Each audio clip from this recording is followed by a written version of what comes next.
कहानी है रामपुर गांव की, जहां के मर्द महिलाओं को हमेशा नीचा दिखाने की कोशिश में रहते। अरे अभी तक खाना नहीं आया, क्या मुझे एक और शादी करने की जरूरत है? नहीं जी नहीं, ऐसा मत करना, वरना मैं कहाँ जाऊंगी। खाना लेकर मैं अभी आई जी। गांव की पंचायत में भी फैसले हमेशा औरतों के खिलाफ ही रहते। मैं जो फैसला सुनाता हूँ वो भगवान की आज्ञा होती है। इस लड़के ने अपने मन से शादी करके अच्छा नहीं किया। लड़के को घर भेज दो और इसकी शादी इसकी जाति की किसी लड़के से करवा दो, लेकिन ये लड़की, इसे तो गांव के बाहर निकाल दो। नहीं नहीं जमींदार साहब, ये क्या बोल रहे हैं?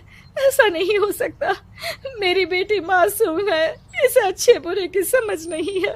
अरे कहाँ जाएगी ये बेचारी? कहाँ जाएगी? इतनी चिंता है तो पूरे परिवार का गांव निकाला कर देते हैं। बेचारे पूरे बसे बसाए परिवार को गांव छोड़ना पड़ता है। चाहे जो हो, अगर बेटियों को कंट्रोल नहीं कर सकते तो गांव में रहने का कोई मतलब नहीं है। यहाँ औरतों को दब कर रहना होगा। कोई भी अपने हिसाब से कुछ नहीं कर सकता, सब ईश्वर की मर्जी से ही होगा। तभी गांव का एक आदमी दौड़ा दौड़ा आता है। सरपंच साहब, जमींदार साहब, वो कालिया है ना, उसकी बेटी पढ़ने के लिए शहर जा रही है। अच्छा, ये कब हो गया? और कालिया की हिम्मत कैसे हो गई ऐसा करने की? लेकर आओ उसे और उसकी बेटी को। बस फिर क्या था, हाजिर हो जाते हैं कालिया और उसकी बेटी सरपंच के सामने। और कालिया, ये क्या सुनने में आ रहा है? बेटी को इंजीनियर बना रहा है तू? और ये बता, गांव में तो स्कूल नहीं है, फिर कहां से इतनी क्लास पास कर गई तेरी बेटी? राधा, जो कि कालिया की बेटी है, उसे लगता है कि सरपंच उसकी तारीफ कर रहे हैं। सरपंच जी, मैंने ऑनलाइन पढ़ाई की है, डिस्टेंस लर्निंग से। सभी में मैंने अच्छे नंबर पाए हैं, जिसे देखते हुए शहर की इंजीनियरिंग कॉलेज में मुझे स्कॉलरशिप मिली है। वाह जी वाह, क्या होती है ये? पहले तो ये बताओ, फिर आगे की बात करते हैं। पूरा गांव राधा की बात सुन रहा था और राधा बोलती जा रही थी। तो ऐसे मैं फ्री में एक अच्छी शिक्षा लेकर गांव में जो कुछ परेशानियां हैं, जैसे बिजली, पानी और इंटरनेट जैसी समस्याओं के लिए काम करूंगी। मैं गांव को शहर से जोड़ने के लिए पुल का निर्माण करवाने का प्रस्ताव रखूंगी। मुझे पूरी उम्मीद है कि जल्द ही हमारा गांव भी तरक्की की राह पर चल पड़ेगा। राधा की बात सुनकर सारे गांव वाले ताली बजाने लगते हैं। सरपंच को समझ नहीं आता कि वो क्या करे। चुप रह नादान लड़की, गांव के खिलाफ जाने के लिए तुझे गांव से बेदखल कर दिया जाएगा, वो भी पूरे परिवार के साथ। और हाँ, अगर ठीक से गांव में रहना चाहती है तो ये पढ़ाई लिखाई छोड़ दे। हम तेरे लिए गांव का कोई होनहार लड़का देखेंगे। तभी गांव का एक आदमी बोल पड़ता है। अरे नहीं नहीं सरपंच जी, राधा बिटिया जो बता रही है, अगर वैसा हो जाए तो हम लोगों को पैसा कमाने के लिए बाहर नहीं जाना पड़ेगा। हाँ जी, और ना ही कोसों दूर पानी के लिए भटकना पड़ेगा। हमारे बच्चे भी अच्छी पढ़ाई कर सकेंगे और आगे बढ़ेंगे, ना कि हमारी तरह खेती करते बैठेंगे। क्यों गांव वालों, राधा बिटिया का साथ देना चाहिए ना। सरपंच देखता है कि गांव राधा के साथ है तो वो चुप हो जाता है। वो घर आकर अपने सलाहकार से बात करता है, जो बहुत ही चालाक किस्म का इंसान होता है। अरे सरपंच साहब, आपको बहुत ही होशियारी से काम लेना पड़ेगा। एक बार गांव तरक्की कर गया, यहाँ के बालक पढ़ लिए तो कोई ना पूछेगा आपको। और फिर ये जो बेटा और बेटी है ना आपके, इनको भी आम लोगों की तरह ही जीवन जीना होगा। हाँ, लेकिन करे तो क्या करे?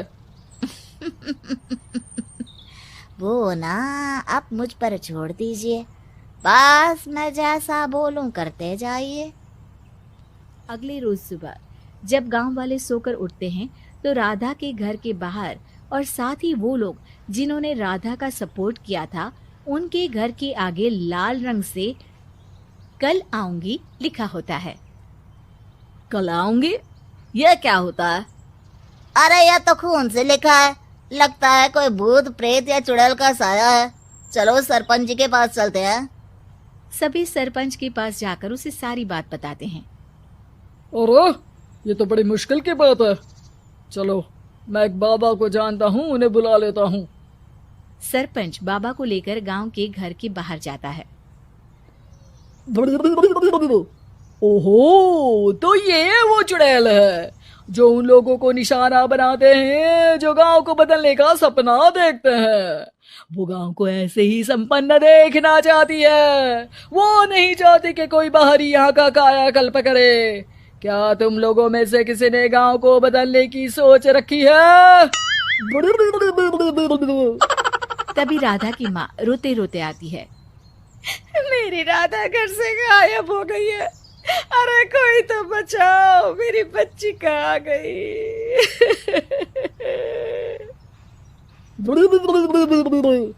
ले गई वो चुड़ैल, तेरी बच्ची को ले गई। अब वो उसे श्रापित करके छोड़ेगी, उस पर चुड़ैल का साया हो जाएगा। तभी बुरी सी हालत में राधा भी वहां आ जाती है। उसके बाल चुड़ैल की तरह फैले होते हैं और कपड़ों में खून लगा होता है। सभी राधा को देखकर डर जाते हैं। माँ, पता नहीं मुझे कौन उठा कर ले गया था। अरे दूर दूर हो जा चुड़ैल, अब हम लोग इस गांव में नहीं रुकेंगे। अरे कैसे बातें कर रहे हैं आप? कल तो आप मेरे भरोसे गांव का हुलिया बदलने, अपने बच्चों को पढ़ाने और तरक्की उन्नति की बात कर रहे थे, तो आज क्या हो गया आपको? ये फिर तुम लोगों को बहकाएगी। ये चुड़ैल गांव में आ चुकी है, ऐसे ही ये तुम्हारे घर के बच्चों को भी ले जाएगी। गांव वाले राधा को गांव से बाहर निकाल देते हैं। उसके माँ बाप रोते रहते हैं, लेकिन गांव वाले नहीं मानते। मैं भी अपनी बहन के साथ गांव के बाहर रहूंगा, लेकिन वो पढ़ाई नहीं छोड़ेगी। वहीं सरपंच के घर पर सलाहकार कहता है। देखा, सांप भी मर गया और लाठी भी नहीं टूटी। लेकिन अगले ही दिन सरपंच के घर के बाहर भी वही शब्द लिखे होते हैं और फिर सरपंच की बीवी कहती है, हमारी बेटी को किसी ने अगवा कर लिया है। तभी राधा का भाई वहां आ जाता है। अरे गांव वालों, मैंने सरपंच जी की बेटी को देखा था। वो चुड़ैल उसे उठाकर ले जा रही थी। अरे क्या मजाक कर रहे हो? नहीं नहीं सरपंच जी, आप नहीं जानते। वो चुड़ैल अब आपकी बेटी में आ जाएगी, जैसे राधा के अंदर आ गई थी। तभी सरपंच की बेटी वैसी ही हालत में वहां आती है जैसे राधा आई थी। पापा, पता नहीं कैसे मैं गायब हो गई थी। चुड़ैल, इसके अंदर भी चुड़ैल का साया है, मारो इसे। अरे नहीं नहीं, इसे भी राधा के पास गांव के बाहर ही भेज दो। अरे चुप रहो, मेरी बेटी कहीं नहीं जाएगी और चुड़ैल वुड़ैल कुछ नहीं होता है। अरे कैसे बात कर रहे हो सरपंच जी? आप तो बोल रहे थे कि आपका फैसला भगवान का ज्ञान होता है, तो अपने पर बात आई तो अब आप ऐसे बोल रहे हैं। अरे ना ना ना, आपको अपनी बेटी को त्यागना ही होगा। अरे बुलाओ बाबा को।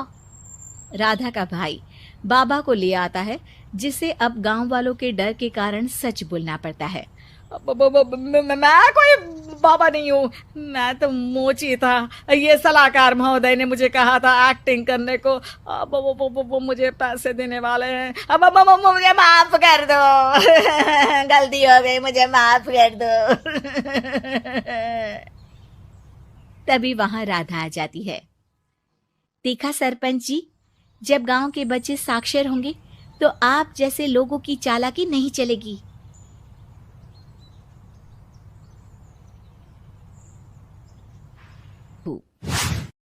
रवीना के 2 बच्चे थे। वो एक बड़ी कंपनी में काम करती थी। उसके ऑफिस जाने के बाद उसकी सास उसके बच्चों को संभाला करती, लेकिन रवीना को इसकी कोई कदर नहीं थी। एक दिन रवीना अपनी माँ से फोन पर कहती है, मम्मी क्या बताऊं, मेरी सास तो बिल्कुल अच्छी नहीं है। वो समझती नहीं है कि मुझे कितना काम करना पड़ता है। एक तो ऑफिस तक का लंबा सफर और फिर 9 घंटे लगातार काम। बैठे बैठे तो मेरी पीठ अकड़ जाती है। खुद तो सारा दिन घर में मजे करती है, जब मन करा सोए, जब मन किया खाए। तभी उसकी सास वहां आ जाती है। अच्छा माँ, मैं बाद में आपको फोन करती हूँ। जी मम्मी जी, कोई काम है क्या आपको? क्या हुआ? रवीना बहू, सारा दिन तो तू ऑफिस के मजे लेती है, लेकिन यहाँ ये बच्चे मुझे आराम भी नहीं करने देते। मेरी तो तबीयत खराब हो रही है। तो आपको लगता है कि मैं दफ्तर में मौज करती हूँ? आपको क्या समझाऊं, छोड़िए। माँ, काम करना भी जरूरी है। मजबूरी नहीं होती तो मैं खुद ही अपने बच्चों को देख लेती। अब आज तो छुट्टी है ना, आज तो कम से कम घर का काम कर ले। बहू काम शुरू करती है। बच्चे के साथ काम करना उसके लिए असंभव हो जाता है। वो जाकर बच्चा सास को देती है और कहती है, मम्मी जी जरा बच्चा तो पकड़ लीजिए, मैं घर का काम कैसे करूं? जैसे मैं करती हूँ रोज बच्चे के साथ। तुझे बताऊं तो तू सोचती है कि कोई बड़ा काम तो है नहीं, बच्चा तो सोता रहता है। अब देख लिया। खैर, बस मैं यही तुझे समझाना चाहती थी। ला, बच्चा मुझे दे और काम कर। बहू मुंह बनाकर वहां से चली जाती है। वो मन में सोचती है, बात तो सही है, बच्चे के साथ घर का काम करना असंभव है। वो किसी तरह काम करती है और अगले दिन ऑफिस के लिए निकल जाती है।